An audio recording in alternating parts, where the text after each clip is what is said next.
Right, where's my pen?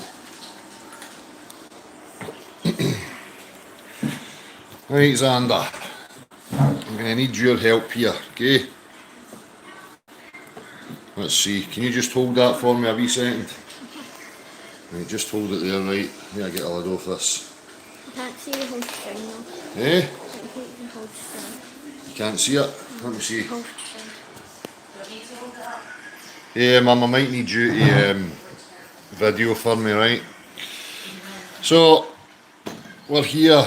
I'm just going to highlight this again for people because I heard somebody sent me a snippet of a so-called debate. Again, these people that are debating all the time about objective reality. It's meant to be an objective investigation. We don't need to debate anything. We can practically demonstrate aspects of reality. If it's indeed true and your claims are true, they should be demonstrable, which means there must be a practical reference. So we're back at the whole situation of, say, hi Xander. Well, you're going to help us to educate adults who are morons, Xander. How do you feel about that? You're smarter than adults who are on Tinterwebs. You are way smarter. Do you believe that? It's incredible. You have to actually teach adults basic stuff. Okay, so we're back at the whole notion of, we're talking about forces here. Now you'll see that if you type it in, you'll get a description of a force being intuitively known as a push or a pull. Now when we're talking about physics, we're looking for the mechanisms of motion and acceleration and what's required. Now I've asserted it so many times before and I've demonstrated it. Motion requires a pressure.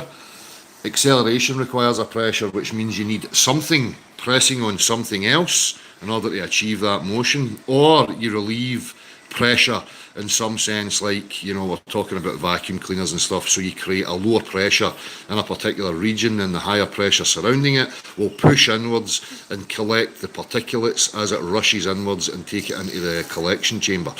So we'll have a wee look at this and then we're going to have a wee look at magnets. So what I need right now is for Xander to give us an excellent demonstration. So Xander, what I want you to do is I want you to take the rope somewhere here and I want you to make the cup come towards you, Xander, okay? But do it up here, put your hand up here and do it, right? No, take the rope from there. Right, now I want you to make the cup come towards you. Okay, right, so put your hand there, now we can see the cups coming towards us. So if we have a look here, what we can see is, stop the now, Xander. This description of push and pull only means that the object came closer to Xander. But if we look here, right, what happens here is there's now a pressure being applied in the inside of the handle going in that direction. Okay, so the pressure is applied in the internal aspect of the neck of the cup here, the handle, and it's being pressed on in that direction. Now if we come along, Xander, can you grab the rope again here? Yeah, so what we see here, just stop, what we see happening here, lie your hand flat so we can see your finger and your thumb and grab the rope. Okay, so we can see it, right, okay. So what happens here is that we get a pressure being applied in this direction onto the rope. So we're applying pressure, force onto the rope. Now what Xander has to do is contort that pressure, transfer it into a diagonal direction like this, so that you can make it go in that direction. Now if you slow these actions down, you'll see what's actually going on. Now if we could put teeth on Xander's fingers that were going in that kind of direction, you know, we would get a better grip of the rope, you know, which is why if we greased a pole or a piece of rope and tried to do this, you would just slip off because you would have no friction. You need to get a point of contact where you get what we call friction so that you can make the motion happen. So if we just see that again, Xander, on you go. Push it. Yeah, push it towards yourself. That's exactly what you're doing, son. Right, there we go. So Xander's constantly having to apply a pressure onto the material, and then he has to convert that pressure to go in that direction. Okay, so in reality, you are pushing the rope.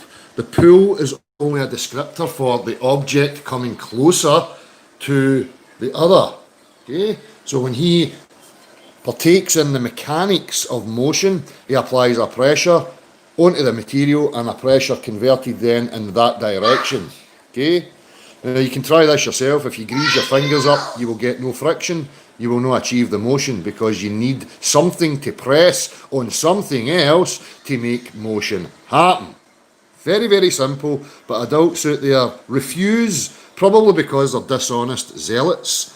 You know, these people who profess they are into science and objectivity and profess that they are some nature-defying globe with fantastical, amazing, non-demonstrable physics. So, that's fine, Xander. Thank you very much, Xander. You're so much brighter than the majority of adults out there. That's you. I'm finished with your demonstrations, yes. You can go and make hundreds of noise and be a pest again. Right, Mammy, I need you to just hold that onto the whiteboard for me. Make sure you can see what I'm doing here. So, one of the other things that they'll often come up with is that, oh, the magnets is a pulling force. Oh, look at that, they went together. That means that. So when we break this down, right, what they want to assert to you is that, as we understand, as I showed you, like with air pressure, we use vacuums, we use these types of things. You create a pressure, you know, in order to achieve motion. So what they want you to believe is that, so how could we theorise what's going on between these two objects that we call magnets when we put them together and they do that? Oh, look, there's acceleration towards each other, they pulled each other. Okay, so we know in mechanics and actual reality, in order to achieve motion, this would have to somehow be attached to this. Now, what the globe proponents often, they use this as a misrepresentation of their, you know, of gravity, because as I've shown so many times, acceleration and motion requires an attachment of some kind. You need to apply a pressure or alleviate pressure in order to achieve motion. So what would a globe proponent theorise is going on between these two things? Do they think there's nothing going on and this just magically somehow gets that? Or do they think that there's some sort of invisible attachment from one to the other, right? So you could say the two of them are joined, and then they have like a winding mechanism, and each one that winds the invisible rope so that it brings them together, right? Or do they believe that one of these can throw out some sort of attachment and apply a pressure here in this direction, and the same vice versa, apply a pressure here in order to make the two come together? Or is there some sort of field, some sort of essence in here, and when the magnets, you know, whatever the magnet is in its geometric form, its makeup causes some sort of distortion within a medium here. So what actually happens is we have, like the vacuum, shut up you noisy pats. So like the vacuum, we have a decrease in pressure here, whatever that may be, which causes the surrounding to compress and push these towards each other to a point where the lowest pressure is. Now, this is the type of thinking that's justified because of what we understand about the mechanics of reality and motion and acceleration. Motion and acceleration requires one thing pressing on another, but in heliocentric globe belief, they want to invoke action at a distance, and they don't even have an explanation of how this can affect this with nothing going on between them. I mean, we're not talking about childhood cartoons of abracadabra.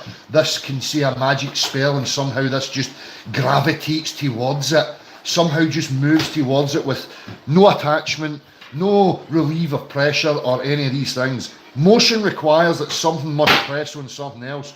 So whatever you want to theorise with a magnet, it must be the same. You can't go from reality and all practical references and then jump into this idiotic belief that nothing is happening between these two, but they can somehow come together. You can't just use smash, attract, smash, yay, because that's totally absurd.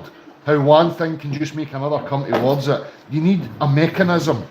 Some mechanism has to be at play. So as I say, the only mechanism choices you have is that this and this attach to each other and wind in through some sort of mechanism that winds it like levers pressing to create a winding in.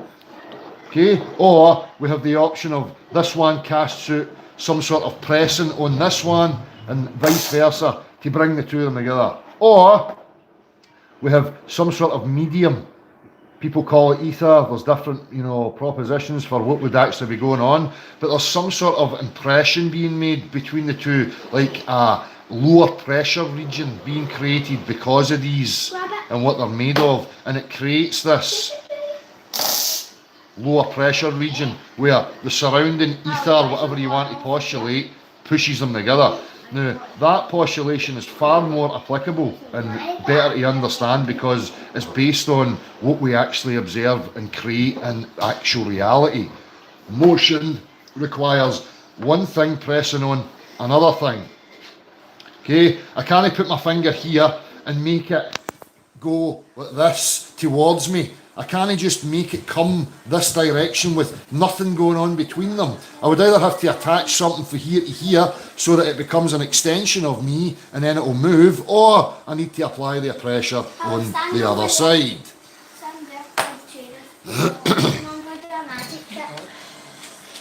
What do you think, God? Was that hard work? Haven't you heard that from me? So, just a wee highlight again, because these morons continually be disingenuous about what they're discussing, and they'll often use this crap of magnetism as if that somehow justifies a globe earth proof.